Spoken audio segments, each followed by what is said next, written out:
Petrol ડીઝલની ચોરી કરતા આંતરરાજ્ય નેટવર્કનો પર્દાફાશ થયો છે। સુરતના કડોદરામાં હરિઓમ પાર્કિંગમાં ગ્રામ્ય એલસીબીએ રેડ કરી ટેન્કરમાંથી ઈંધણ ચોરી કરવાના રેકેટનો ભાંડાફોડ કર્યો છે। હરિઓમ પાર્કિંગના માલિક નરેન્દ્ર બધેલ સહિત 3ની ધરપકડ થઈ છે। આરોપીઓ ડ્રાઈવર સાથે મિલીભગત કરીને ચોરી કરતા હતા। ટેન્કરમાંથી ઈંધણની ચોરી કરીને કાળા બજારમાં વેચતા હતા। 28,000થી વધુ લીટર પેટ્રોલ ભરેલું ટેન્કર ઘટના સ્થળેથી જપ્ત થયું છે। 100 લીટર છૂટક પેટ્રોલ અને 10 પ્લાસ્ટિક પાઇપ અને બેરલ જપ્ત કરાયા છે।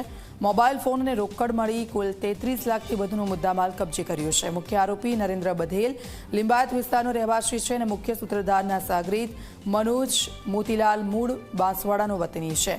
ટેન્કર ચાલક સુજીત યાદવ મૂળ જોનપુરનો વતની હોવાનો ખુલાસો છે। તમામ આરોપીઓ સામે કડોદરા પોલીસે ગુનો નોંધી કાર્યવાહી કરી છે।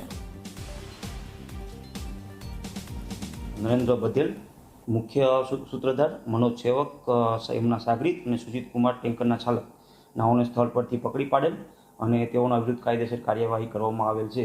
હાલની પરિસ્થિતિને ધ્યાનમાં રાખી 28,200 લીટરનું પેટ્રોલ ભરેલું ટેન્કર ઇન્ડિયન ઓઇલ કોર્પોરેશનને પરત સોંપવામાં આવેલ છે।